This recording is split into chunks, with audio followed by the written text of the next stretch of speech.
Good morning. How are you? My name is Paul Musgrave. I'm Special Assistant to the Director at the Richard Nixon Presidential Library and Museum.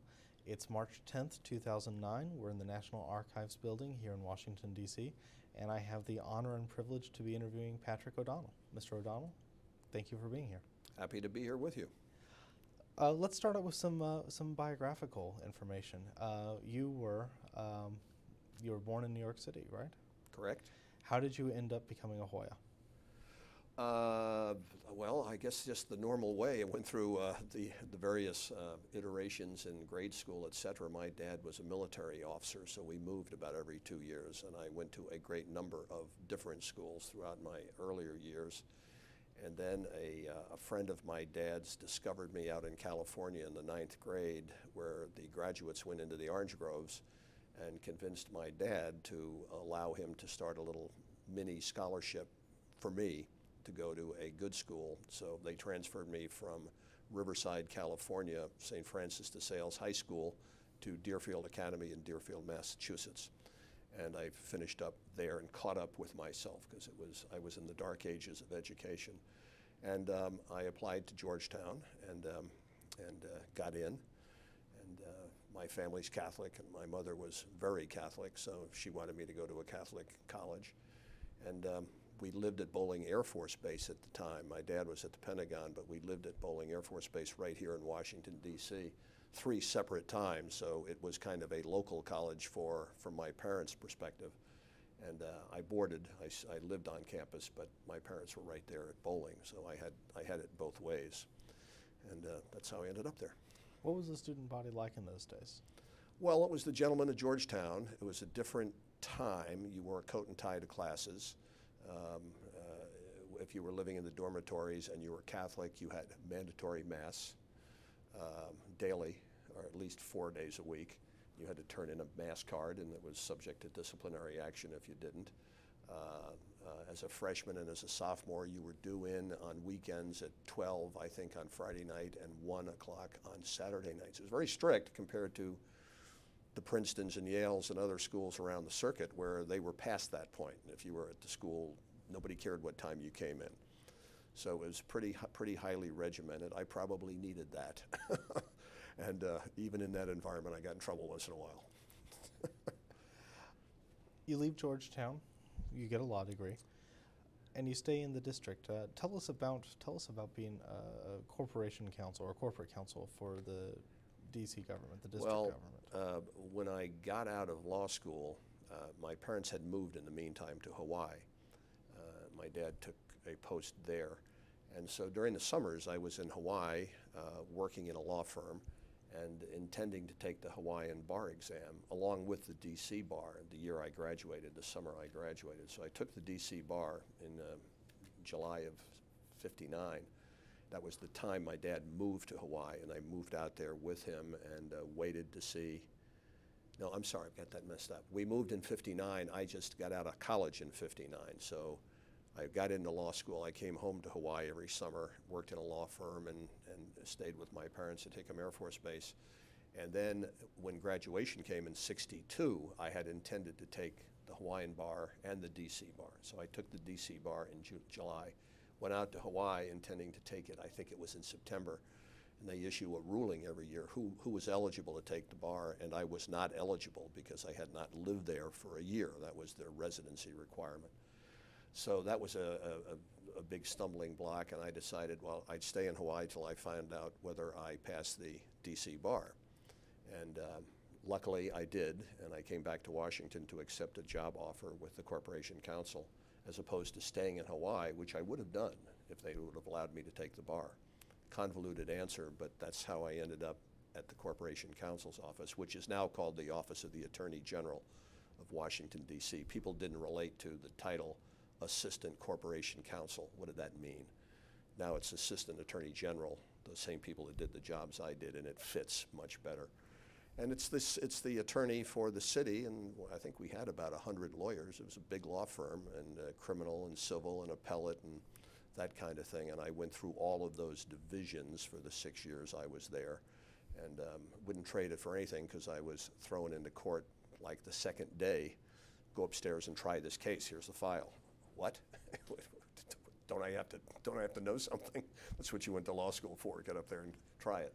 And those were criminal cases, minor criminal cases usually, and it wasn't a big deal, but you got your spurs real quick in the courtroom at that level. So it was an invaluable experience that had me trying cases against senior partners where my classmates were carrying their briefcases into the courtroom when it got to be more serious. And that got me some visibility in the law fraternity. What kind of cases were you handling?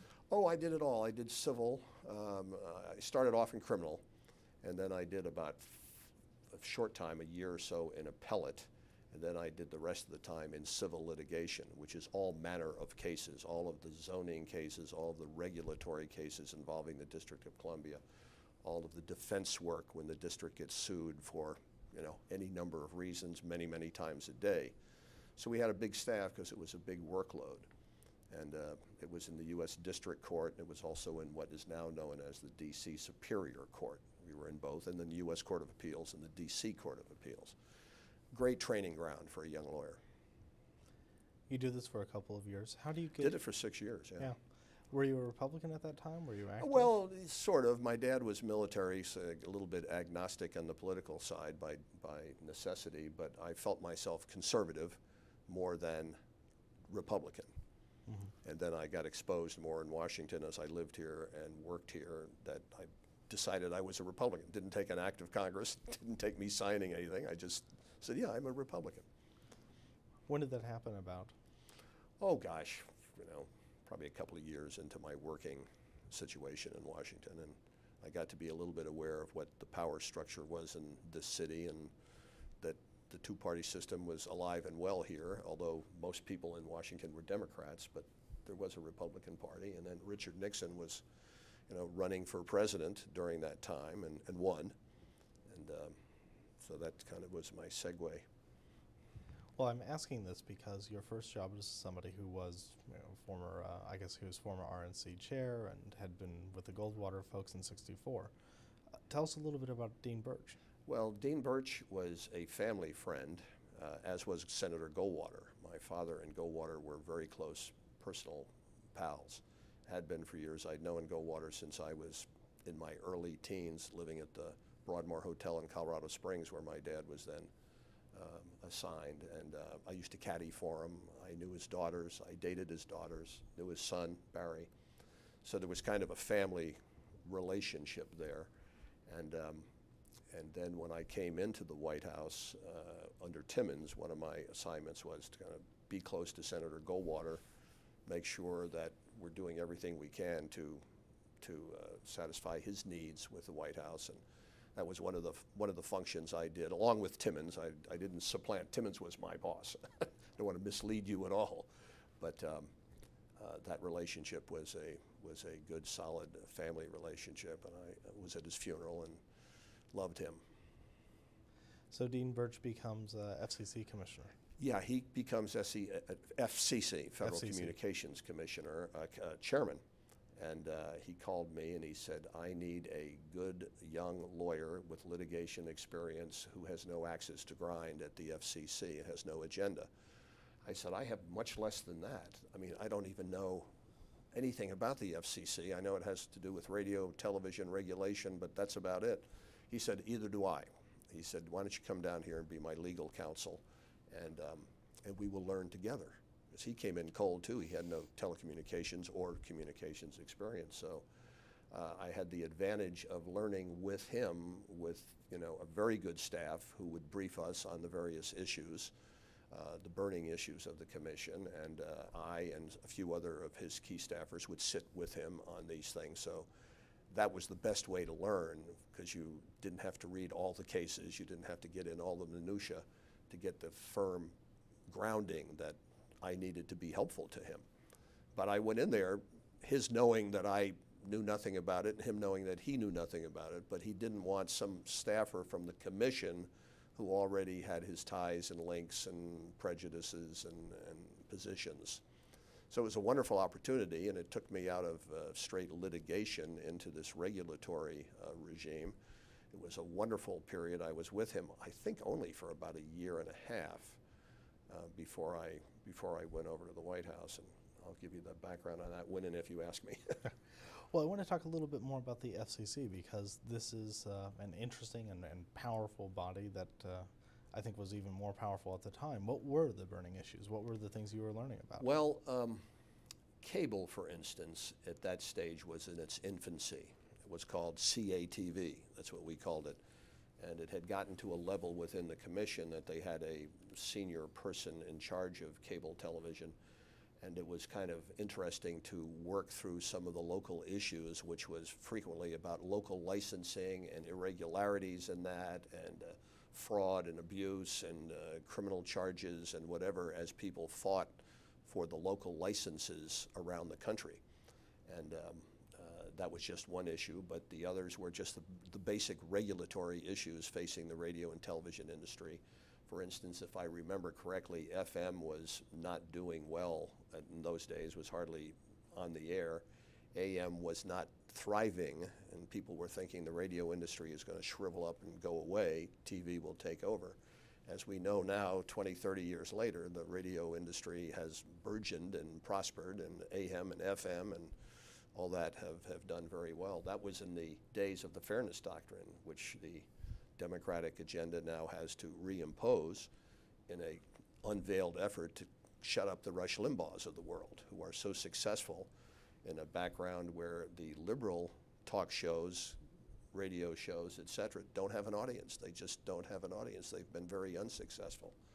So that's a forum for conservative thinking that is prospering, and the Dems don't like that. So high on the agenda in this administration, the Obama administration, is an effort to reimpose the Fairness Doctrine and thereby get rid of this annoyance of the very conservative talk shows, which are thriving, as you know. Well, one thing that comes along about this time is the Corporation for Public Broadcasting, PBS. Were you involved in any of those? No, had very little to do with that. I guess that was, at that point, if there was any real serious liaison, I think it probably came through the telecommunications advisor to the president, who was at that time Clay Whitehead at the Department of Commerce. And Dean Birch and he used to work on issues together. But if I remember, and I don't remember, it didn't come across our desk much. We didn't focus on it much at the FCC. What about licensing issues? Were those, those were obviously very serious to the station owners and so forth? Oh, well, yeah. I mean, that was the guts and business of the commission, those license hearings and renewal hearings and charges against licensees of the public trust. Huge amount of business and time of the commission was devoted towards those things, and a lot of the voting of the commission was on renewal matters, whether to give a renewal or a conditional renewal or to deny a license to a former owner or to a new owner. That was an awful lot of what was going on. There was a very small bar. The telecommunications bar was a discrete entity that specialized in this area, and there were probably 5 to 10 firms that dominated it. I think there are way more today. Dick Wiley, for instance, who came on after Dean as the general counsel at the commission, has a thriving practice at his law firm of doing telecommunications work. But the bar was quite small in those days in comparison to what it is now. So how do you go from the FCC to the White House? I mean, this is... Well, there's a very simple and rational segue there. One of my jobs for Dean, in addition to being his legal counsel and kind of general jack of all trades, was liaison with the White House, and on all manner of things, from personnel to issues of the day. And I dealt a good deal with the White House staff in that capacity, and from that dealing, they offered me a job to come over and in preparation for the '72 campaign, more in the telecommunications and communications area than in the legislative affairs area. I had liaised with Chuck Colson, whose name you know, and I hope you've been able to interview him for this series, who was a very, very senior and powerful player in the White House staff at that point in time, and he had a huge organization called Office of Public Liaison. I think that was the name. That's the name of what it is now. I'm not sure it was that refined, but we had a really well-oiled political machine that was getting out the word and on positions, et cetera, with the public. And I don't know how many we had, but we probably had at least 30 on the staff, which in those days was a big staff in the White House with different duties and whatever. One of my major duties was the surrogate program, using the cabinet and sub-cabinet and the heads of agencies and whatever to go out on behalf of the president in the public fora around the country.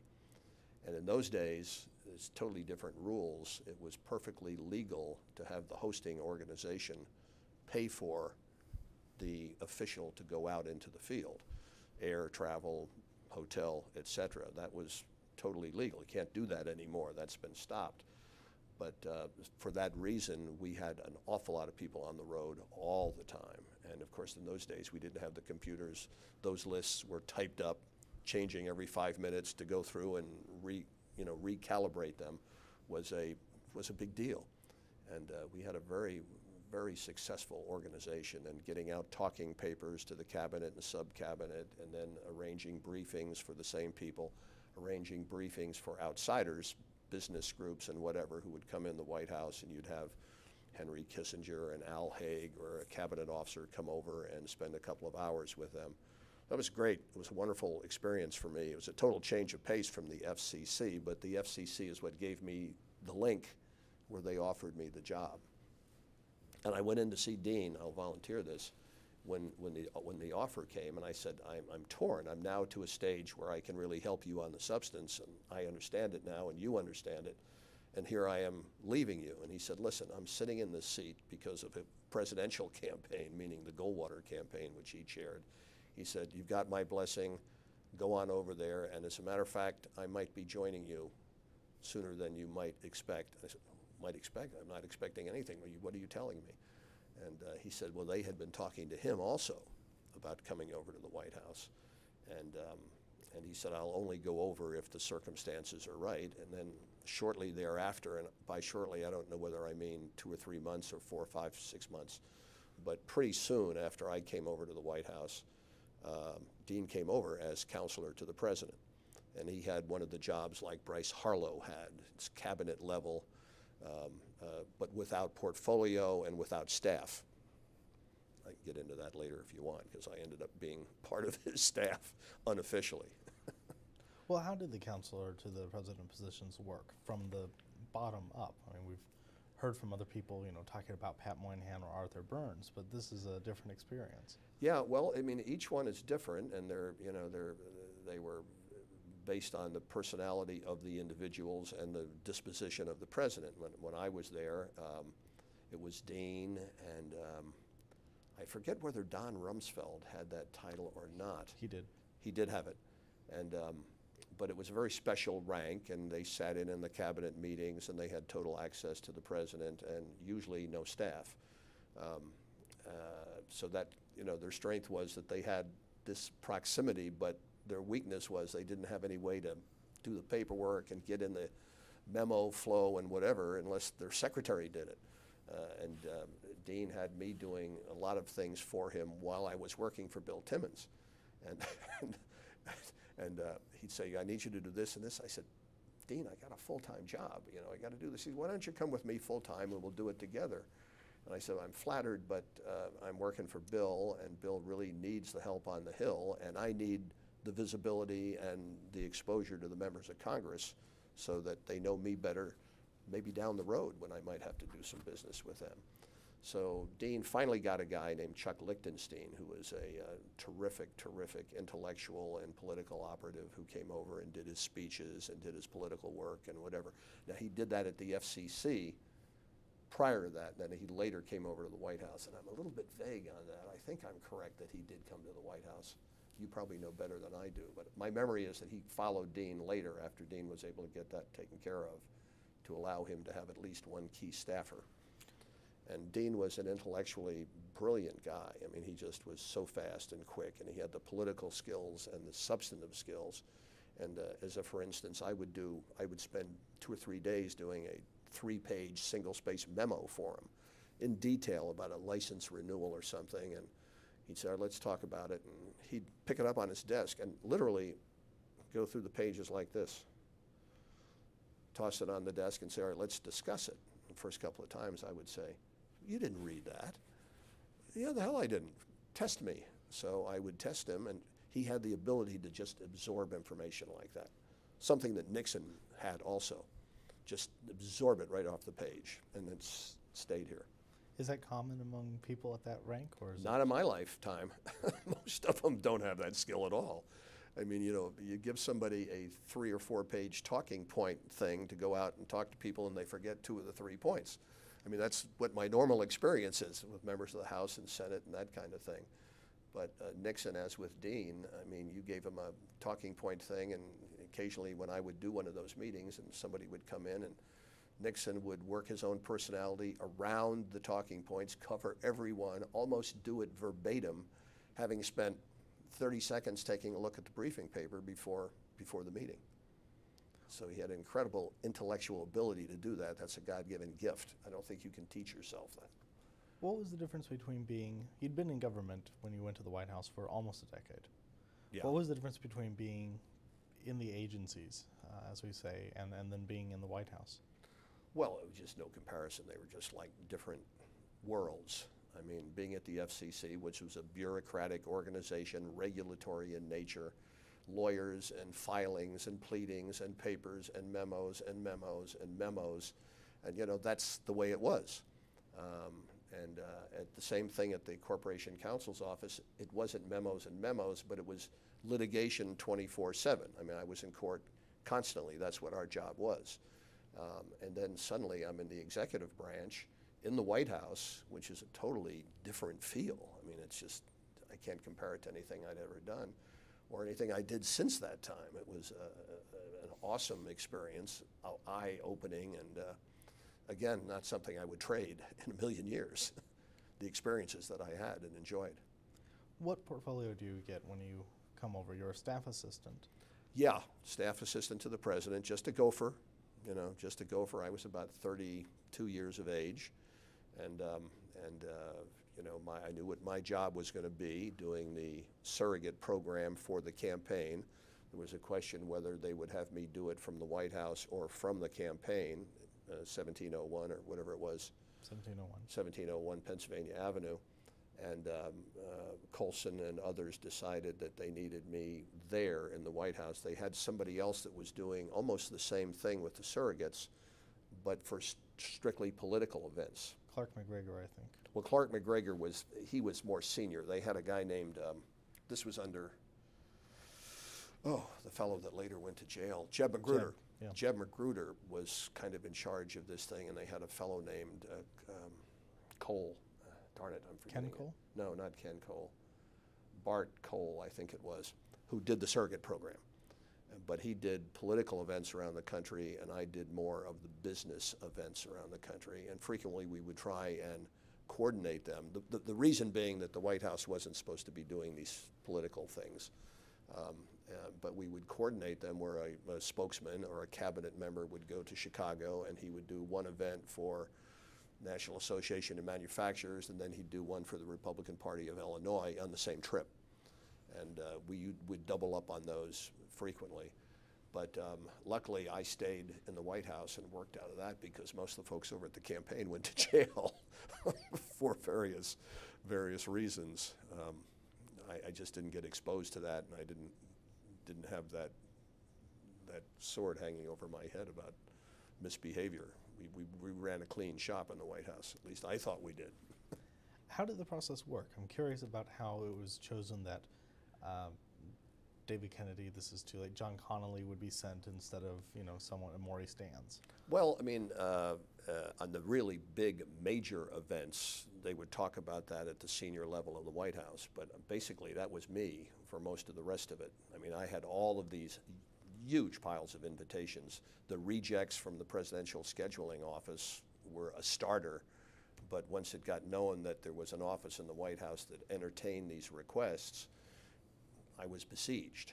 You know, and I had a tiny, I think I had 2 ladies working for me, one who later went on to become Dick Cheney's secretary, Kathy Berger, and another gal who was terrific, and I've forgotten her name, and tried to remember it over the years to reach back and see if I could find her and say hello.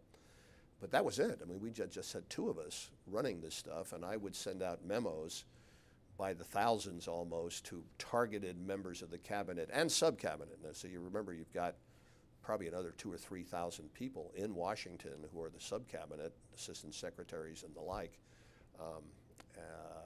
to try and focus an individual with the need of an organization. And of course, they all wanted Kissinger, and they wanted the secretary of this, this, and this, and we'd have to talk them into, hey, you're not going to get them. They've got other things going. How about the assistant secretary of commerce for trade, you know, and you'd try and sell at the lower level. And then the word was that I would invite the member, cabinet member or sub-cabinet member, and if we were getting a lot of turndowns from any individuals, and this came from Nixon's lips himself, was, you know, let us know about it, and we will have a little talk with that person, because their job is to help get Richard Nixon elected, and let your deputy run the department. You need to get out on the road. You need to be out there in the public eye and doing editorial boards and speeches and television and that kind of thing. So we were very, very busy. It was a huge responsibility, and then we had to keep track of all the cabinet officers and give a report once a week to Colson, in my case. Then Colson would share it with whoever he wanted to. But just having the ability to get their schedules on a master grid, you know, who do we have in Chicago today? You know, that kind of thing.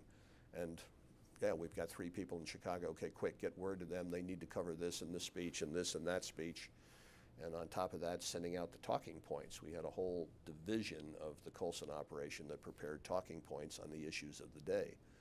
And to get those to the people, which I sent out on a regular basis. Nowadays, it's all done by email, but we were actually sending these pieces of paper out, you know, around the administration and with all of our spokesmen and whatever. So there was a lot of stuff going on. And this is all contained within Colson's shop. This was pretty much Colson's thing. Now, at that point, Herb Klein was the press secretary, and he did his thing, which was different than what Colson did in the overall, you know, reach out political thing. How were those missions divided? Because we've heard about the distinction between Herb's role and Ron Ziegler's role. Ron as the, you know, day-to-day press secretary, Herb as director of communications. Well, the president wanted Herb Klein out on the road constantly. He felt that he was good, but we didn't schedule him, or we had nothing to do with his road trips. Once in a while I would give him an event, but I mean, his staff did that, and his job was to be out there. And if he was around the White House too many days in a row, senior staff would either raise hell with Colson or with me or with his deputies and say, get Herb on the road. He's good on the road. He needs to be there, not sitting in the staff meetings. And so he was out traveling constantly, and I think he enjoyed that. I mean, I think he was pleased being on the road. Tell us about Chuck Colson. What was he like to work for? How did you meet him? When I was invited, when I was working for Dean and I was doing the liaison with the White House, Chuck was the most frequently seen person on my part. I mean, I saw other people in the White House, but he was the one that really had his hands on the FCC and was trying to work closely with us. So I dealt with Chuck on a day-to-day basis, along with one of his deputies at that point was a fellow named Henry Cashin. I don't know whether you've met. We're actually interviewing him this afternoon. Okay, good. Well, Henry was kind of a right-hand man to Chuck, and he was the detail guy for Chuck in this area that I was involved in. So I was working with them on a day-to-day basis. I was over there all the time. I was on the phone with them, so I developed a pretty good working relationship, friendly and substantive, and then they invited me to come over. And that was a turning point in my career for the good. Mm-hmm. What was the atmosphere like in the Colson operation? Oh, God, we had esprit de corps. You know, it was a very gung-ho, full bore, full speed ahead. It reflected his personality. He had endless energy and ability, and he knew what we all were doing. You know, he knew every one of us, you know, what we were doing. Where's that thing I asked you for, you know, last Tuesday? You know, he was on top of it to that level of detail. And he dedicated his life, you know, to the re-election of the president. I mean, That was all that was on his agenda. And I got to love him. He was a good guy. He was a wonderful guy. And the way the press portrayed him and what happened to him was sad, but you know what? He came out with his head high. You know, he did the right stuff, and he committed some mistakes. But when he went to do that Christian fellowship in the prisons, we all were a little cynical. You know, this can't be real. What is it, 35 years later, he's still doing it. It's for real. I haven't seen him in a number of years. This is a very different story from what you hear from people who are part of the Haldeman operation. Oh, yes. Did you know enough about the two to Well, contrast them? I did. I remember that Nixon, during the afternoons, would come across from the White House to the executive office building, up those big stairs right adjacent to the ground floor entrance to the West Wing, and he had a big office suite there, right below Agnew, who was directly above him. That was Agnew's main office. And that, by happenstance, happened to be right next to Chuck's office. So Chuck would get on the phone with the president and promote him to do certain things. And sometimes Haldeman was very unhappy with the president's decision on whatever those issues were. So the word was around the White House that when Colson is in there with the president, if he's in there, these are all unscheduled. These were just spontaneous. Chuck, come on over. Come on in. You know, one door down the hall. Haldeman was to be notified, and if he could possibly do it, he would leave his meeting and his schedule and come and sit in the meeting, because he thought that Chuck kind of catered to Nixon's dark side, and he didn't want to let that happen. So that was a dynamic around the White House. I wasn't involved in the Haldeman operation, so I didn't hear it from their side, but Chuck had pretty darn good access to the president, and that caused Haldeman some pause, and that's how it was handled. And, when you say Nixon's dark side, what do you mean by that? well, I mean, Nixon had a temper. I mean, I was never with Nixon more than 4 or 5 times alone. So, you know, I'm doing the public knowledge and the word around the White House kinds of things, because I don't want to pretend that I was an intimate of his. But he had a temper, and he would react sometimes, you know, right, shoot from the hip, do this, and get this, you know, you'd hear this. And then, I mean, Haldeman got to the stage where he could handle that stuff, and he would ignore some of those orders of the president and, you know, talk to him the next day and say, Mr. President, you know, we really can't do that. The president would say, yeah, you're probably right, or I don't care, do it anyway. And Haldeman would filter that into reality, was what I would hear. Again, I'm not talking firsthand. So I think it was that dark side when Colson would suggest that maybe the president overreact to a certain crisis or something, where Haldeman would want to put the damper on that in order not to be doing silly things, just because your temper happens to get up a little bit. Did you work with John Ehrlichman's or his staff? Well, I worked with his staff, yeah. I didn't work with him directly. I mean, he and Haldeman were the superpowers within the White House, and at my level, we never had anything directly to do with them. But with the whole Domestic Policy Council, which was a first-rate organization under Haldeman, who later was headed up by Ken Cole, and then Jim Cannon, who took it over towards the end. He had come into the White House with, no, that's not right. He went to work for Howard Baker for a while, and then he came into the White House. I'm forgetting which was which, but Jim Cannon ran it. He had been a Time magazine executive, so he was running the Domestic Council when I left the White House under Ford. So that came later. But anyway, Ken Cole succeeded Ehrlichman, and he had, if you take a look at that list of the Domestic Council players in that era, they all did. I mean, it was amazing, the success stories of these people. Dana Meade and Jim Kavanaugh and you know, on and on and on. I can't pull all those names off my hat, but out of my hat, but it was really a talented team, and they kind of ran the substance, and OMB played kind of a backseat role to the Domestic Council. OMB is always trying to be the lead on policy, but in this case, there was no question that Ehrlichman's operation ran policy, top to bottom.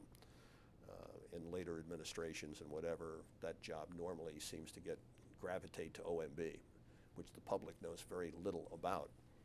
But he had really a good, wonderful organization.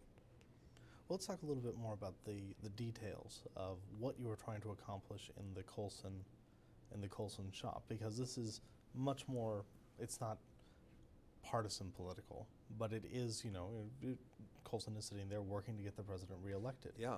How were you trying to do that? Who were you targeting?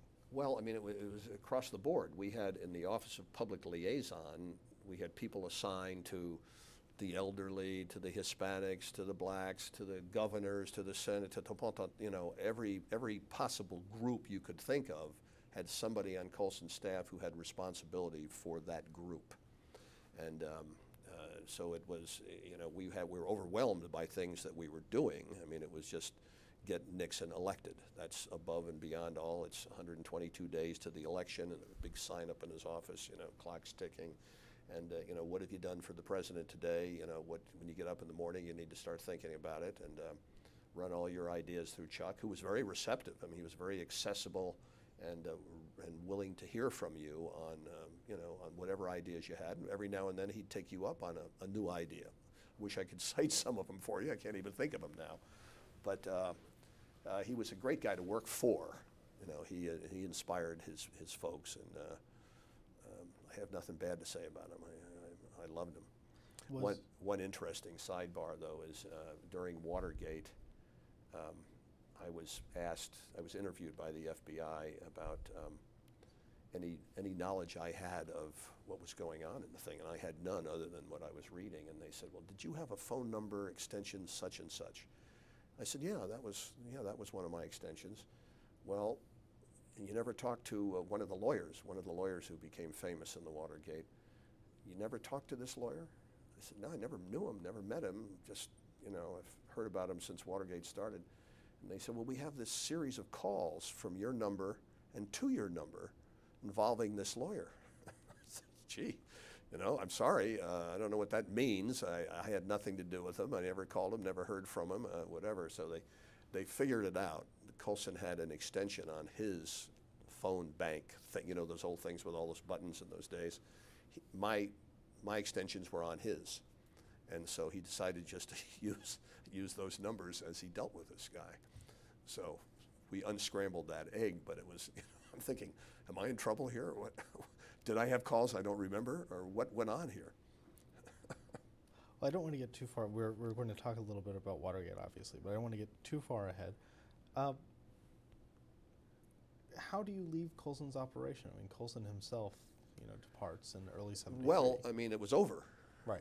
The election was won in 72, and we were all required to send in letters of resignation to the president, from the lowliest staff assistant right up through the upper levels of the White House, along with what do I want to do when I grow up? What would I like in this next administration, if anything? And I requested legislative affairs, because I had worked in that area. One of my jobs also with Birch was doing the legislative affairs for the FCC. And I was drawn to that, and Timmons was running that shop. And so I said I'd like to do something in that area at the level of assistant secretary or deputy assistant secretary. Maybe inflated ideas about where I should be in the pecking orders at about age 33 or whatever it was. So I was appointed to be deputy assistant secretary level. It was deputy assistant attorney general, because it was at the Justice Department, in the legislative operation. And I was pleased with that. I hated leaving the White House because I loved being around there, but this was a different routine, and I ended up with a good job, a very good job.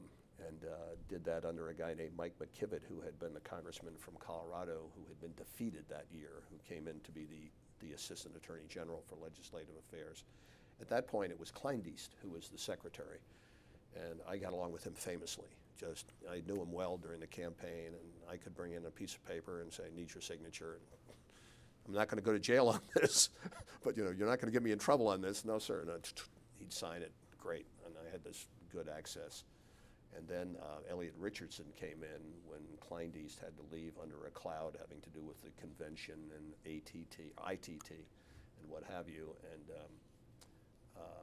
Had you heard anything about the ITT case while you were in the White House with not Colson? really. No, I didn't really get exposed to that. But anyway, Kleindienst was very, very good to me. I've lost my train of thought here. Elliot Richardson comes in. Elliot Richardson comes in, and not only does he kind of take over the whole legislative operation, and we're down there doing answering mail kinds of things. I mean, basically took all of our functions away from us to his own personal staff, most of whom he brought in with him when he became Attorney General. And I thought, this is not for me. And I called Timmons and I said, this job has become nothing suddenly overnight. And I knew Richardson pretty well. I'd done a lot with him in the campaign, but his staff didn't want to pay any attention to me or Mike McKibben, former congressman. And so I said, I'm gonna go out and practice law. I mean, it's time for me to get out of here. I mean, this is awful. And Timmons then said, well, I'm really surprised to hear you say that. He said, I've just gotten permission to have an inside deputy in the White House, and I didn't think of you because I thought you were happy over there, but would you be interested in having that job? And I said, yes, right, give me 10 seconds, I'll be over there. So I came back to the White House as a special assistant to the president, legislative affairs, and in Bill's office in the West Wing, and did that, through the, right into Ford, which I loved, and which was a great element, led a great dimension to my career. Well, let's talk about that, because this is important. I want to cover both the Nixon period and the Ford period, because this is obviously a very tumultuous period in White House, Capitol Hill relations. So you're kind of thrown into the firing pan. It's August '73, I guess? Yeah, that's about right. And I think I was only at the Justice Department for 6 or 8 months. It was a pretty short period, and I was very happy to get out of there because of Elliot Richardson. I was happy with Kleindienst. If you'd stayed a couple more months, then... Yeah, we would have had another. That's right. Who was to know that? But as I look back, the job with Timmons was just the best possible thing that could happen to me in my own self-evaluation of where I was in life. And Timmons was a wonderful guy to work for, and he just gave me full reign, doing whatever I needed to do for the cause. I mean, for the president. So that was a great. He had a terrific team: Tom Korologos and Max Friedersdorf, and very small. I mean, it was basically Korologos doing the Senate with me as the number 2, Max Friedersdorf doing the House with I'm forgetting Vern Lowen, and I'm forgetting who the other guys were at this moment. But that was it. 5 people on the street, if you will, up on the Hill. 3 in the House, 2 in the Senate, and then me in the White House with Bill. And then Fred Weber, who had my job, had the job that I went to. When Fred Weber left to become Bill Simon's Assistant Secretary at Treasury, I asked Bill if I could go up to the Hill, do that job rather than being internal. The reason was I was in the middle of everything within the White House, but I was totally internal. Nobody ever saw me other than by phone. I was talking to all the members on the Hill, but I was a name and a phone voice. And I wanted to get the personal face-to-face relationship with the members on the president's behalf while I was still in the White House. So Bill assigned me to the Senate to be Tom Korologos' backup. Have you interviewed Tom yet? I haven't, but I was going to ask, because we can't interview Bryce Harlow. Yeah. But we did interview Lamar Alexander. Oh yeah. About Bryce. Well, Bill, Timmons, and Korologos probably know the Bryce stories better than anybody in town. Because he was really kind of Bill Timmons' mentor, and he was everybody's, meaning Bryce. I mean, Bryce took care of guys like me. I mean, I went into counsel with him many times just to get his advice on career stuff. So what was your question? I've lost track of that. Well, I was just going to ask you, I mean, was because Bryce has come back at this point, he's a counselor to the president. Yeah. He went out, worked for Procter & Gamble, and then came back for that period with Mel Laird. Was he involved at all with, I'm sure he didn't have any day-to-day responsibilities, but there were a lot of big things happening, you know, August of December Oh, 73. Yeah, no, he was involved into it all. I mean, you know, Bill did the day-to-day stuff, but I mean, Bryce was there, and then he was succeeded by. No, that's not right. I was going to say Clark McGregor came over. Clark preceded Bill as the head of legislative affairs, former congressman from Right. Minnesota. But Bryce was ubiquitous. He was everywhere in all issues, and his letters, his personal letters to members of Congress, in my case, because those are the ones I saw, were just worthy of collection because they were all personalized. You know, it wasn't, you know, I have your letter, you know, some staffer does it, you sign it. He put his own personality into these things. Where he found time to do that, because he had to dictate that stuff, I don't know, but that's the kind of guy he was. So he was around. He was around all the time, and he was in and out of our meetings and in and out of the cabinet meetings, and he was just everywhere. And the most wonderful guy you'd ever met in your life. You know, just a wonderful personality.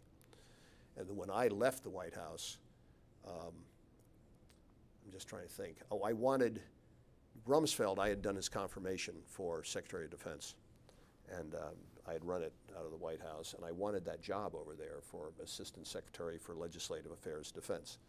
And I lobbied Rumsfeld for it, and he had some people more senior than me, including Corlogus, who turned it down, and a few others, and then he came back to me, but I was leaving. This is in Ford now, so I'm getting too far ahead of myself. Maybe it's irrelevant. But he called me after I left. I'd gone to GE, and he said, I talked to the president, and he agrees you'd be good in that job, and we want you to do it. I said, I just took this new job. You know, I wanted that job, but now I've gone here. What am I going to turn around and say I'm not going to take it? And Rumsfeld said something like that. I can make a call to the GE people. They'll understand. You're not going to be in any trouble. But I counseled with Bryce, and Dean was alive then, and I counseled with Dean, and they said, keep your job. Keep the GE thing. You made a commitment. You're going to look like you're a scatterbrain. So don't take the job. They weren't doing that against Rumsfeld. They were doing that for my career. But I kind of wish I had done that. I kind of wish wished I had taken that job just for the experience that it would have offered, especially under Rumsfeld, who was the greatest too. Well, let's talk a little bit more about the day-to-day business of liaising between the White House and Capitol Hill, because this is a two-way street. I mean, it's not the case the White House can dictate something, and it's also, you know, not the case that the Hill can dictate. What's it like? What are your responsibilities? What are the issues that come up? Well, you have to think back to that date. We were a distinct minority on the Hill. I mean, we were nowhere. We had no really power whatsoever. So we had to deal with the leadership. And this is Hugh Scott. So again, Hugh Scott in the House, and in the Senate, and Jerry Ford. Jerry Ford, yeah. Of course, Jerry. This is a continuum for me because Jerry came back to the White House, and we worked with him there. Jerry Ford, from what I understand, I didn't work the House side directly, but he came to the leadership meetings and things we would sit in. He was terrific. Hugh Scott was difficult. He wasn't necessarily on board with the president, and as a matter of fact, when Watergate came around, he told Corlogus and myself, maybe be just as well that you don't come to my offices anymore. That was kind of the relationship. So it wasn't the same as Ford. But we had to work with the majority and the chairman of the various committees, and that's the only way we got anything done. So we spent an inordinate amount of time with the Democrats, and that would get the Republicans irritated at the White House. Well, why aren't you paying attention to us? The real answer is you don't have the votes. We can't get anything out of the Republicans, so we have to work with the Democrats. We worked with the Republicans plenty, but you know what I mean. The focus and the priority was with the leadership, the Democratic leadership. Our day-to-day job was to be on the Hill. Timmons would give us hell if he found us midday in our offices. He said, your job is up there. You know, you need to be there, and that was before radio and TV covered the floor proceedings. So you had to have, you had to have close proximity to the floor. Corlogus and I had the little special VIP diplomatic gallery assigned to us, and we were up there a lot. Any special votes or anything like that, key debates, we're up there doing longhand notes. And by the way, that which is against the rules of the House and Senate to take notes up there. So we had to get permission from the leadership, special permission to take notes, doing it very discreetly, so people didn't see you doing it. So we were up there, 7 and 8 hours a day, and then in evening debates and stuff, we were up there throughout the whole thing, in the hallways, meeting with the senators coming in and out of the, off the floor, getting phone calls from Timmons and the leader, Timmons basically. Here's the latest, you need to see Senator so-and-so, tell him not to offer that amendment, the president's going to be furious at him, or beg him to offer this amendment, and then people coming back and forth with paper, documents, amendments, and whatever, up to the Hill. So in a totally different era than now, where it's all done by email and it's on the media, and you have exposure to it. You can sit in the White House and do just about as good a job as you could by wandering the halls. But by wandering the halls, you established relationships with key people in addition to the members, the chiefs of staff. In those days, we called them administrative assistants. Now they're chiefs of staff, the same thing. But you really got to know the staffs well by being around all the time, day in and day out. It doesn't happen that way now. And now, I think that what we had as the core working group up on the Hill of 5 is now probably 25. It's too big. The individuals have lost their personality and their special status with the members, and it's a different person every day. And you could talk to George Bush's people that were in the Congress when George Bush was in the White House. And how did the White House liaison office work? Did they have one? Or I don't remember ever talking to anybody in the White House legislative affairs office.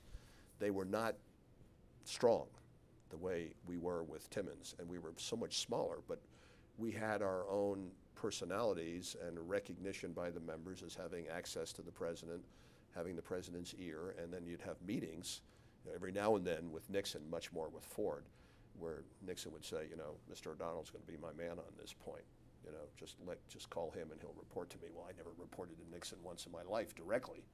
I did it through Timmons, always. So anyway, that was the day-to-day situation. You have an early morning meeting with Timmons at 7:30 or something. Timmons would go to the, timing is vague on me, but say it was 7 o'clock senior staff meeting of the senior White House staff. Then Timmons would come out of that and meet with us, say at 7:30, and then go. And we'd be up there all day long, and we had the little pager devices that we would wear on our belts, which is the beginning days. These were high tech, and those would go off, and they were oral. O'Donnell called Jones. O'Donnell called Jones. Out loud, you'd hear this thing, and that's how you'd do it. Corlogus was in once with Senator Eastland, who was the chairman of the Judiciary Committee, and this thing's going off, and he said, "God damn, you're spying on me." Timmons said, "No." Corlogus said, "No, it's just it's a device for messages." He said, "No, God damn it, I don't want you bringing that thing in here. They're spying on me." So Tom gave it to the senator. He said, "Have your guys check it out. It's just a paging device." And then he came back a few days to get it. And the senator said, "I threw it out." So, in those days, they probably cost $1,000. But constant back and forth, and Bill was the consummate leader from headquarters. He was on that phone all day long, taking notes and coordinating our assignments and putting them together with the senior White House staff for synergy and uniformity and that kind of thing. So he mostly stayed at his desk while the rest of us were up there on the Hill. Were you doing arm twisting, or were you just gathering intelligence, or both? No. We were lobbying the members. We were educating, I think is the word you want to use. But no, we were doing very heavy with the members face on face. And then we had all of their private numbers, and through the White House staff, at night, and frequently call so-and-so at 10 o'clock at night. The president needs to know what he thinks about this subject. We would do those things. That was easy because of the White House switchboard. You could just say, "Get me so-and-so." But we also had some private numbers where we could call members. But it was a 24-hour-a-day job. And, we came in on Saturdays, worked through Saturday to the point that it was understood when you went home at 2 o'clock in the afternoon or 3 o'clock in the afternoon on a Saturday afternoon. But at night, frequently 10, 11, whatever it was. So it was a very demanding job, but very enjoyable, and it's a young man's job. I wouldn't want to do that today. Did you work on the Ford vice presidential nomination? Oh yeah. I had a lot to do with that. I mean, I was kind of the immediate guy at the table when that was decided in Timmons' office with, you know, Ford and some of his people he brought around, and I did a lot of confirmations in those days because Corlogus was too busy to do them, so I handled an awful lot of them. So I started the ball rolling and was very much involved in that and worked very closely with Jim Cannon, who came with Ford and later took over the domestic council. I was trying to get that sequence in my mind. And a number of other people like Richard Parsons, who is the head of, what is it called? AOL Time Warner. AOL Time Warner. Something else. Yeah. And he was a young guy who Rockefeller loved. But yeah, I was very much involved in that confirmation process. So how do you go off and sell somebody to be vice president, especially in '73 when, there's, Agnew has just resigned, so it's not. Well, I mean, that was beyond my purview. I was just in the meeting after the decision had been made, where we sat down with Rockefeller and talked about how it's going to be and what's going to happen on the Hill, and that he's going to have to see an awful lot of members. And I remember one vignette where he needed to meet with Goldwater. The president wanted him to meet with Goldwater, and they'd had some friction politically over their careers. And Goldwater said, "Oh, the hell with it. I don't want to meet with him. I'm not going to vote against him, but I don't, And I said, Senator, they really need you to do this. Would you do it? And he said, okay, I'll do it, but I don't want any press. I don't want any goddamn phalanx of cameras and microphones in my face. I want to do it at a secret arrangement. So we did it somewhere other than his office in some hearing room or something, and we're going down the hall. I'm with Rockefeller, and we're going down the hall, and there are 8,000 cameras and media people there at the door of this room. Somebody had leaked this thing going on. So Goldwater was furious, and he didn't come to the meeting. Somebody told him there's press all over the place, and he chewed my butt out. I think he chewed Timmons out too, if I'm not mistaken. Yeah, I think that was, I'm just trying to put it together. And then they ultimately got together. They did meet in some private circumstance, but that was just one little vignette that I remember that kind of blew up because somebody leaked it. I'm just wondering, Senator Goldwater didn't have a reputation for suffering that kind of. No. He had a short fuse and would let you know about it. I mean, on another occasion, we had him at one of the conventions, and he was going to give a speech, and he forgot his credentials, and they held him up. They wouldn't let him in at the perimeter around. I forget where this was, and they wouldn't let him in. And so he said, well, screw it, bye. And they're looking for him. He'd gone back to his hotel or something, and he said, I don't need to die. God damn it, they wouldn't even let me in. The hell with you. And so they had to beg him, police senator. It was a local rent-a-cop. They didn't know. Their job is, I don't care who he is, you don't let anybody in here without credentials. So the guy was doing his job. He doesn't know any better. So, but he was given to just, I don't need to put up with this nonsense. See you later. I'm out of here. Well, there's some other real personalities in the Senate, especially at this point. We've already talked about Goldwater, obviously, and Eastland. You've also got John Stennis. Stennis, yeah, who was just a wonderful, wonderful guy. And he loved Tom Corlogus. And up to the point of his older years, he would see, but actually this happened with Stennis and Eastland. They would come up to Tom after a vote or something and say, how did you vote on this one?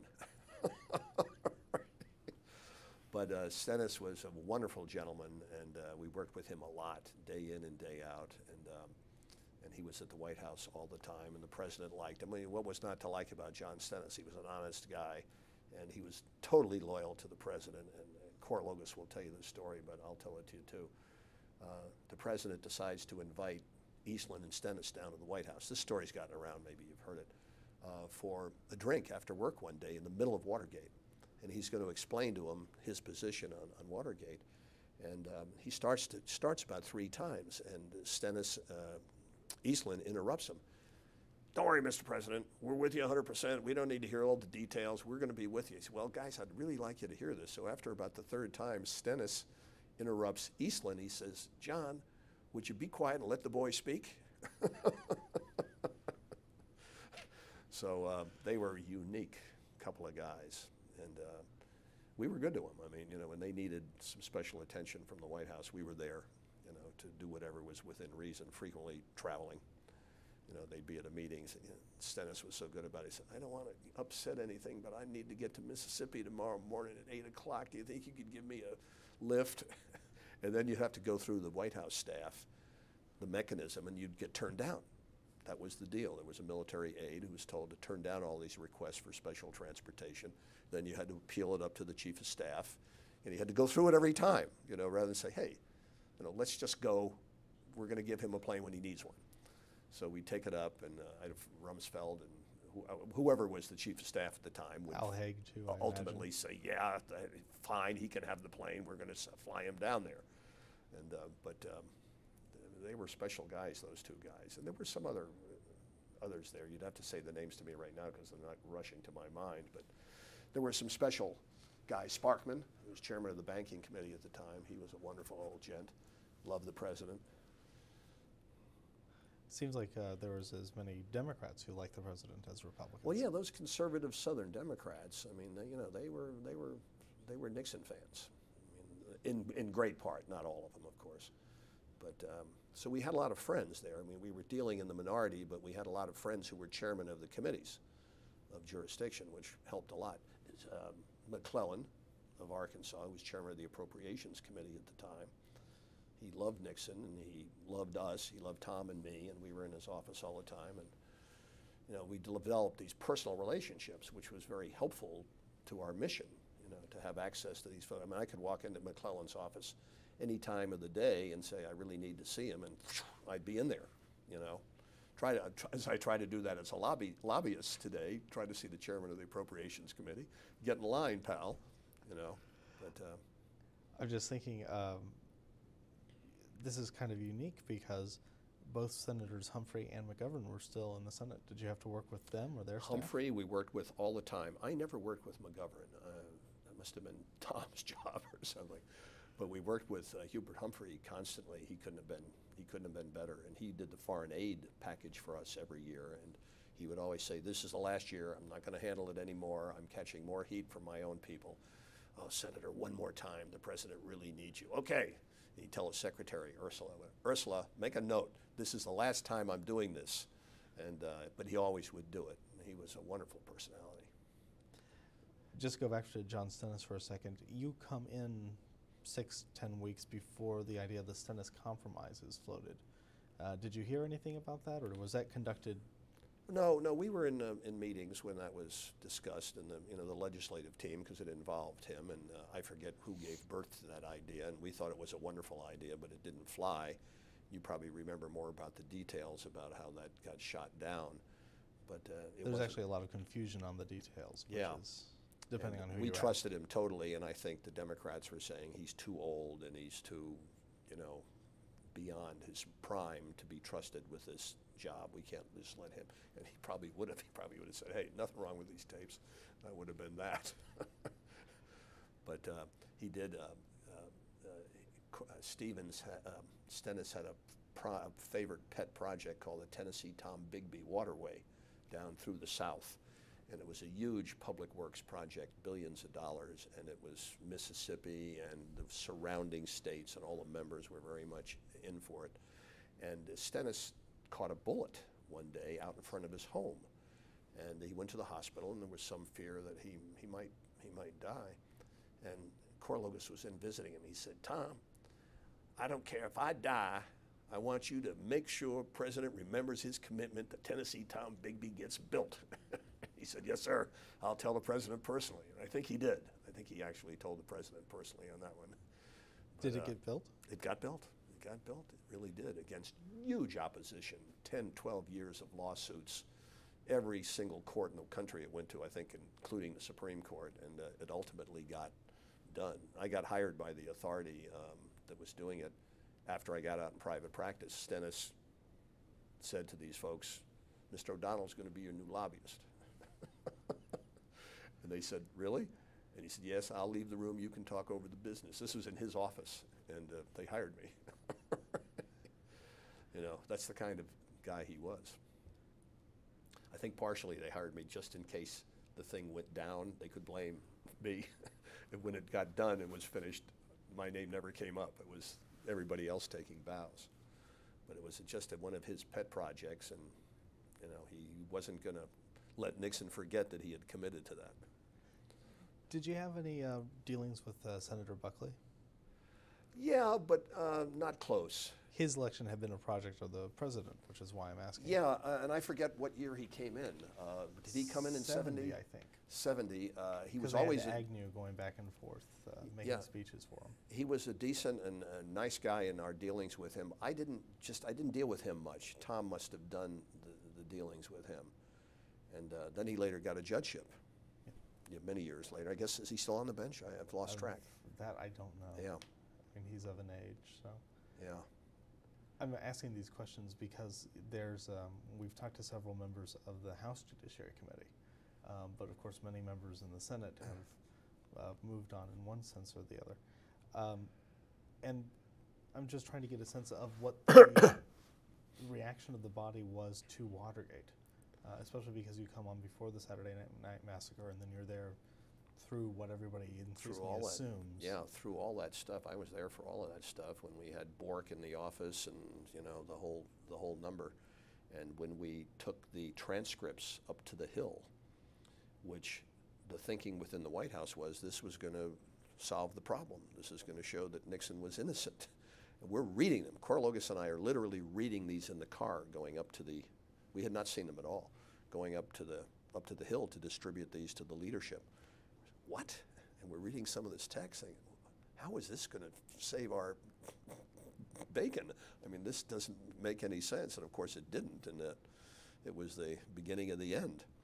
And old John Connally told Nixon, you should have a burning out there in the front lawn for national security purposes, all those White House tapes, and say, that's it, guys. There are too many sensitivity things here. He probably would have survived had he done that. But Nixon thought this was going to be fine. And so obviously it wasn't. And that was the end. But we were up there, Corlogus and myself, and a lot of doors closing in our faces at that point in time, including Hugh Scott that I mentioned. And then when Ford came in, then the doors opened again. And Corlogus and I didn't go back to Hugh Scott's office after that. He wanted us to use that as our base of operations, which was handy. There were extra desks and phones, but we didn't go back in that same capacity. President Ford wanted you to go. Well, no. I mean, Hugh Scott wanted us to come back. He'd thrown us out when Nixon was in trouble. Then when Ford came in, he said, "Okay, boys, you're welcome. Come on back to my office." And we kind of felt that was an act of disloyalty, and we didn't use his office as our central staging area up in the Senate anymore. I think we used Ted Stevens' office. I think he was then the minority whip. I think it was Ted Stevens, but we used his office, which was much smaller, but we found a place to sit and make phone calls. See, phone calls was a crucial thing in those days. No cell phones. You needed a place to sit down at a phone. Well, I'm just thinking of Ted Stevens because by the end, he was walking around the Senate with his BlackBerry. Oh yeah, he became a high-tech guy. I cry a few tears for him. I'm so sorry what happened to him. And I think he's going to be totally, absolved on this thing. I talked to the lawyer, Brendan Sullivan, and I asked him, I said, what are the chances on appeal? He said, probably 95%, a reversal or a new trial. He said the behavior of the Justice Department was absolutely atrocious. They did every unethical thing they could do to get that conviction. So he'll come back like old Secretary Donovan did under Reagan after they dragged his name. Where do I get my reputation back? When they reversed the case. So the Saturday Night Massacre did not affect the members as much as the tapes transcripts did. Yeah, now the Saturday Night Massacres, if I remember correctly, that was just the refusal to fire and by Elliot Richardson and Ruckelshaus, and then Bork did it. But I mean, that was all that was. I mean, they talk about a massacre. It sounds like it's so earth-shaking, but I mean, basically the firing of those guys was a big deal. But those tapes really sealed the fate, I think. Did it get harder to conduct ordinary business?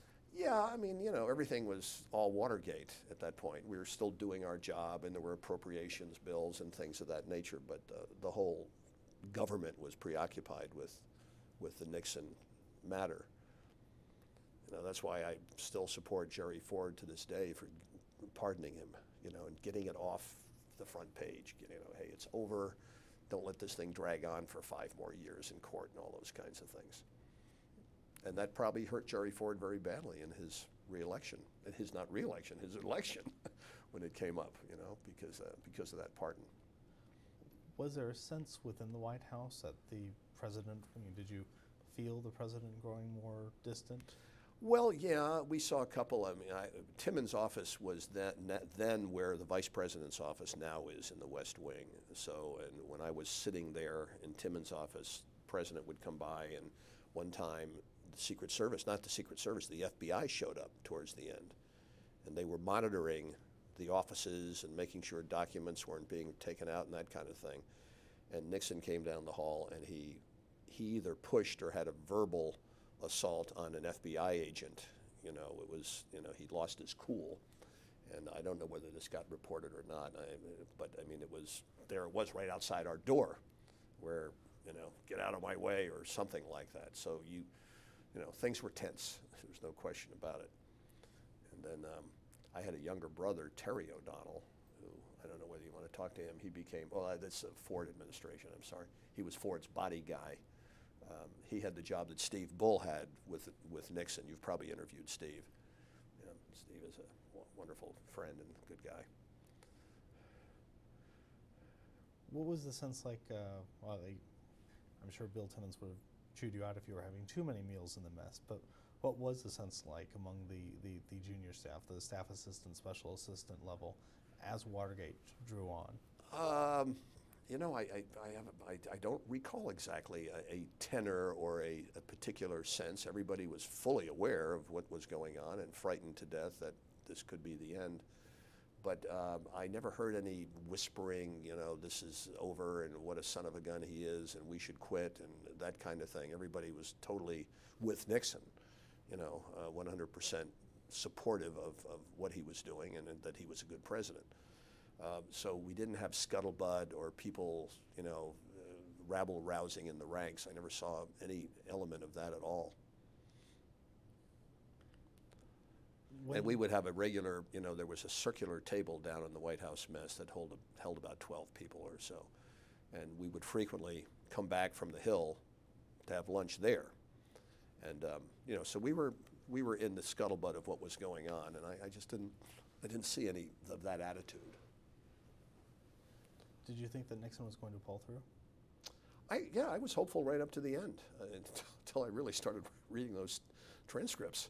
And, you know, and that was a 20-minute ride. I just came to portions, and Corlogus said, look at this. And I'm saying, look at this. And, oh, my God, you know, what does this mean?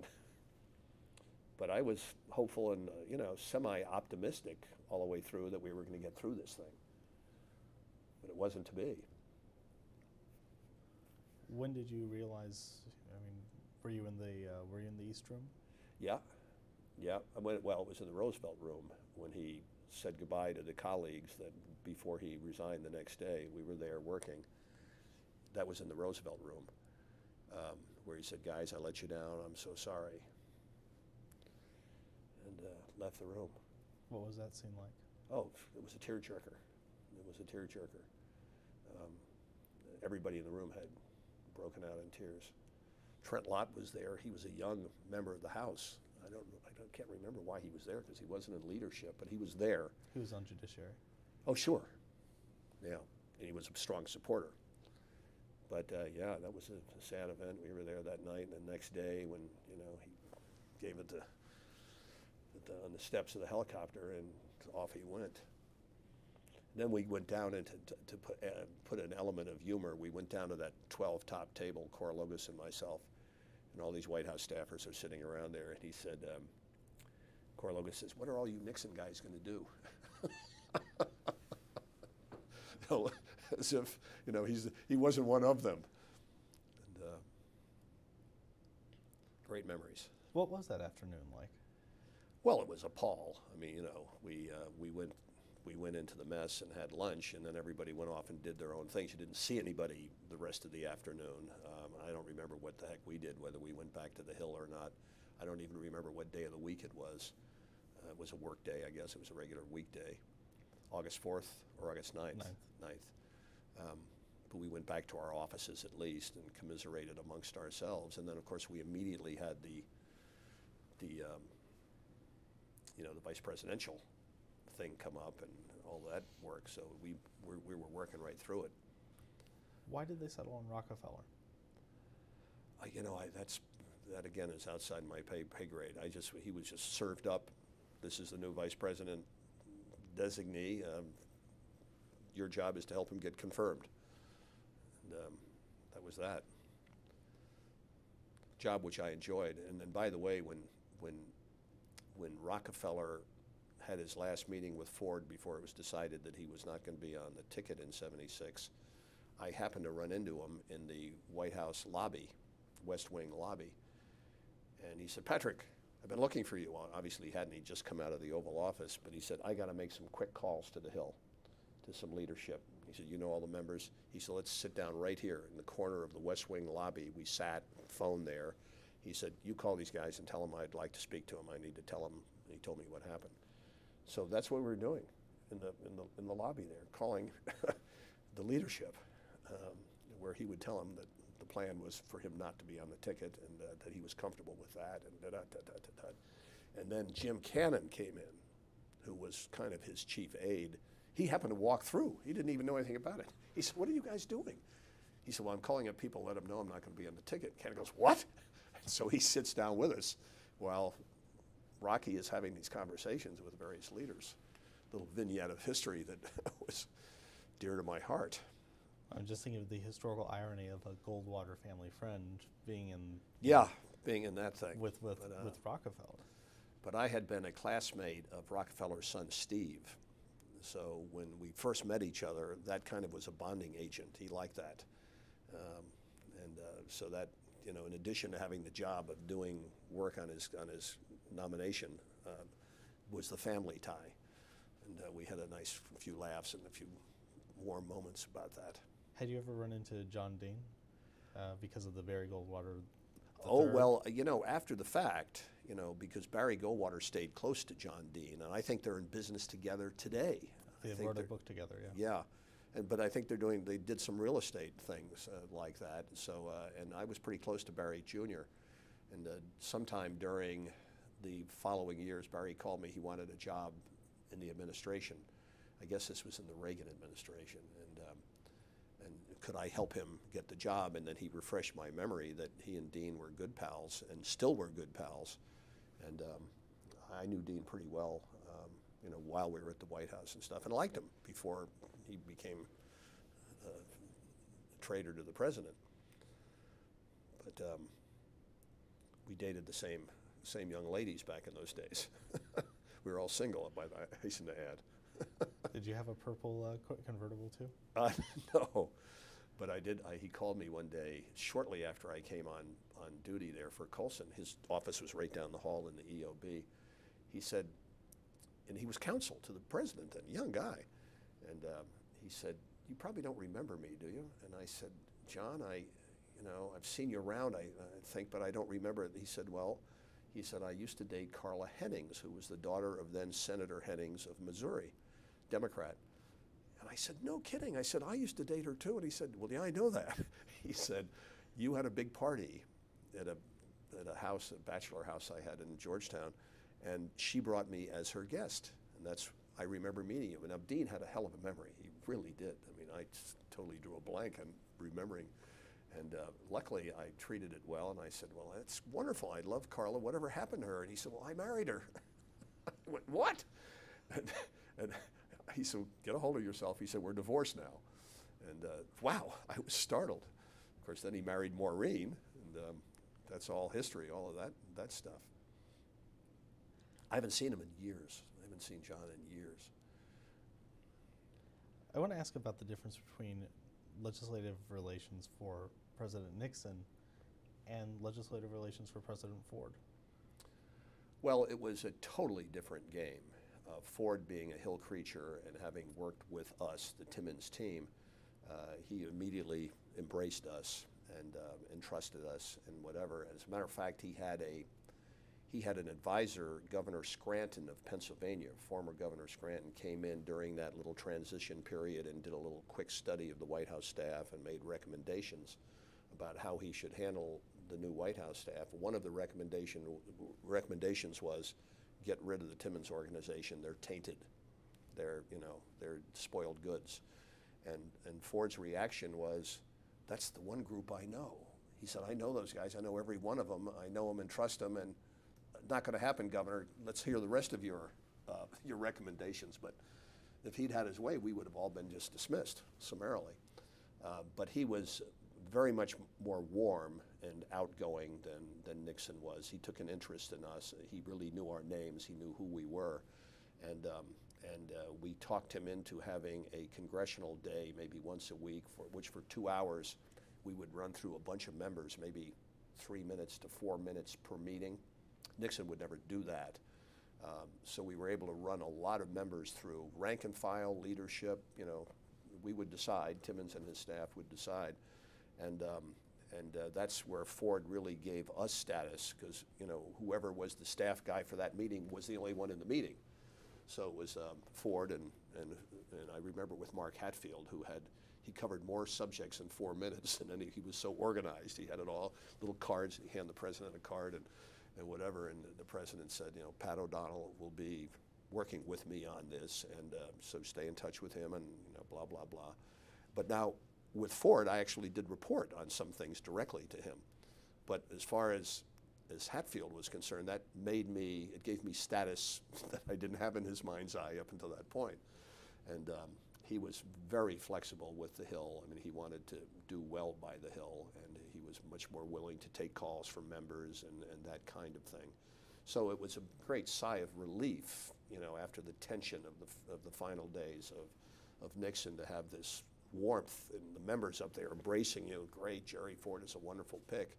And the honeymoon lasted 30 days until the pardon came through, and then the tensions built up again.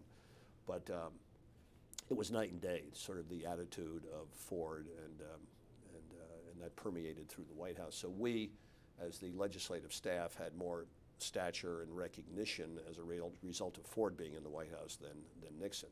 Not speaking ill of Nixon, but he wasn't warm and cuddly, and he didn't reach out to junior staffers.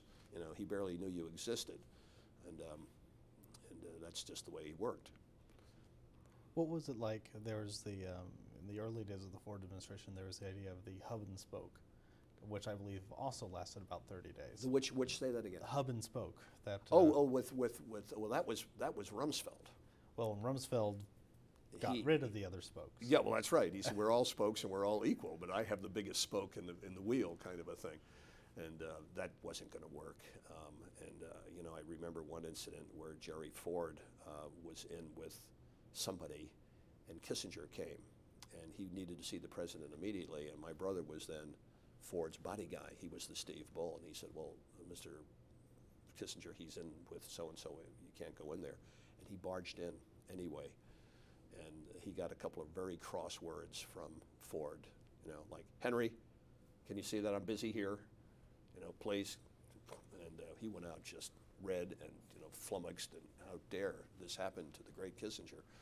But you couldn't have everybody has access. Somebody's got to be the boss. So that thing got narrowed down real tight. And Terry had a session with Rumsfeld. When Rumsfeld came in, Terry was already in place because Al Haig had put him in that job. And so he would have been Ford's body guy for the short amount of time. And then Rummy becomes the chief of staff, and who's this guy, Terry O'Donnell? And suddenly Terry has a second aide following him around with the president, and Terry's thinking, obviously, there must be some plan. This guy's going to take my job. And Ford called Terry in and said, Terry, you like this job? Yes, sir. I love it. It's a wonderful honor to be able to do this. Well, who's this young man that's following you around all the time? He said, well, he's working for Mr. Rumsfeld. I guess they want to be sure they have a backup. And he said, do you want to keep the job? Yes, sir. He said, okay. The next day, the guy wasn't there. He was not there anymore. And I counseled my brother to get out and meet with Rumsfeld off campus, just have a drink or something with him, because Rummy's a tough guy, and you know, down the road, if he doesn't like you, he's going to get you anyway. So they had a face-on-face meeting, and Terry said, listen, Don, you know, I saw that guy, and the president made the initiative, and hey, I'm your guy. You know, short of the president, you're my boss, and I will report everything to you, and I'll be a loyal lieutenant. And that, they shook hands on it, and that established the relationship. Because I think if they hadn't had that meeting, ultimately he would have been off the staff. What was it like moving from Rumsfeld to Cheney? Well, it was kind of seamless. You know, I mean, Cheney was so much a part of Rumsfeld and vice versa. You know, and Rumsfeld created Cheney, as you know. Back in those early days with Colson, he and I were both staff assistants. He was staff assistant to Rumsfeld, and I was staff assistant to Colson, and his career kind of went straight up, where mine didn't necessarily do that. But Cheney was a relaxed guy and easy to work with in those days, and that carried on.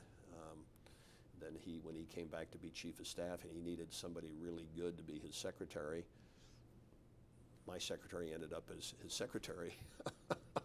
So she was able to keep me in pretty close touch with Mr. Cheney when I needed to do that if I was having a hard time. But it was smooth. It was, you know, it was very easy, and Dick was very good at it. I mean, he was like he was an old timer. And what was he, 34 years old when he was chief of staff? 34, 35. And then he was either he or Rumsfeld was the youngest Secretary of Defense. Rumsfeld Yeah. is the youngest and the oldest. Yeah, and I worked on both those confirmations. The earlier one I did myself. The other one I just helped out on. So hard to believe that many years took place. Well, let me just ask you about that quickly. The second Rumsfeld confirmation, was that a tough sell? You know, I don't remember the details so well, but I think not. You know, I wasn't running it at that point. That was under Reagan. Bush 43. Yeah, I'm just forgetting the details, but I don't recall it being a tough sell, nor was the first one.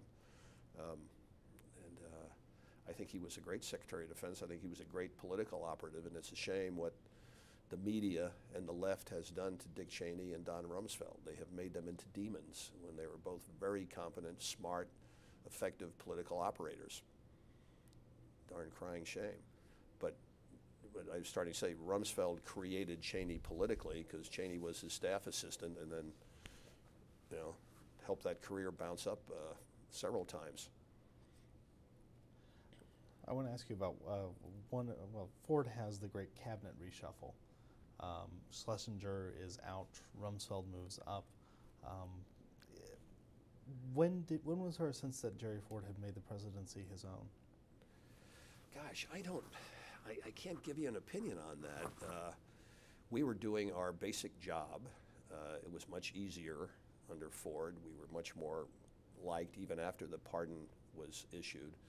So for our day-to-day stuff, it was a plus, you know, throughout the Ford period compared to what it was with a long period of Watergate and the final days of Nixon. But I mean, it was pretty much the same situation, different cabinet officers, but I didn't ever notice any huge change in the dynamic of how the cabinet worked or how the presidency worked with its cabinet and with its staff. There was nothing I noted of particular interest. If you have anybody specific in mind, we didn't have many new cabinet officers, though, in that period, I don't think. I think it just feels like more in retrospect because there was, I think there was a new Attorney General. I think Saxby leaves, Levi comes in. Oh yeah, Saxby, that's right. I did Levy's confirmation. That was when I lived with Levy on that whole thing. And what was that like? Because there had been a rough run of attorneys general there. Yeah, well, he was very well received. He was an intellectual, and there wasn't a lot of, resentment to him, as I recall. One vignette that you might get a kick out of, or might be interesting. I did George Bush's confirmation for CIA. Oh, tell us about that. And you remember he was selected by Nixon, but Nixon was gone. Ford decided to go forward with him, if I remember correctly. And I lived with George Bush for, 3.5 weeks. I mean, literally day and night as we did the round, just he and myself. No staff. We're walking the Hill, you know, having the meetings with the various members of the committees of jurisdiction and whatever. And we finally got word that the leadership would not allow him to be confirmed unless the president made a commitment that he wouldn't be on the ticket in '76. And I was in the office with George Bush and the president. I think we were alone. I think it was just the three of us when I was telling the president that this is the quid pro quo that was given to me. I think it was by Senator from Connecticut, help me with his name, former Labor Secretary, Ribicoff. Okay. I think it was Ribicoff. I could be wrong on that, but that this is the price, and the president needs to make this decision. And Ford's instinct was, I'm not going to have them pound me that way. I'm not going to submit to extortion. The hell with that. And Bush kind of goes, Mr. President, I know I'm not going to be on the ticket, and I'm going to be sort of out here all by myself if you decline, and I don't mind you making that commitment. He gives him, "It's all right with you, George?" Like, what's wrong with you? And he said, "All right, okay, fine. Let them know that we'll do that." And that's how the confirmation took place. We went back, and I'm almost certain it was Ribicoff that we gave the word to that was going to be acceptable. So this was not the Republican leadership making the No, decision. this was the Democrats. They were deciding what the bill was on this thing. And they were not going to confirm George Bush. You see, he had been the head of the Republican National Committee, and CIA is notoriously nonpartisan. So they had some basis to say this doesn't make any sense at all. We're not going to put a political operative in CIA, and so it happened. But there was a price to pay, and I don't think there was ever any real thought that George was going to be on the ticket. And I didn't know about it certainly if he was. And I was just curious because of the way the ticket ended up, if maybe there had been a Republican move to keep him off. Well, I 76. think there were some forces that maybe would rather be sure that he wasn't on the ticket, but was all speculation. I don't know anything about that. Yeah. Well, I want to ask you if there's any vignettes or any thoughts that we haven't captured here this afternoon. No, I've given you a few of them as they just came to mind. I don't have any that I was thinking about that you should know. I don't have any further things. They were just, there was a story a day. I mean, it was a great ride, and the exposure and the friendships. We just had a big dinner about a month ago of former Nixon White House senior policy staff. It's mostly the Ehrlichman people, and they have invited people like Timmons and me and Korlogas and some others, Bruce Wheelahan, who was in the press shop, to join them, and it's been a wonderful thing. And Cheney is a pretty regular show up at those, and Rumsfeld, and we have a great once-a-year luncheon.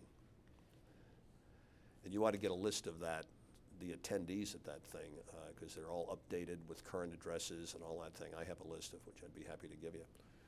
But it puts everybody where they are in the world right this minute. Absolutely.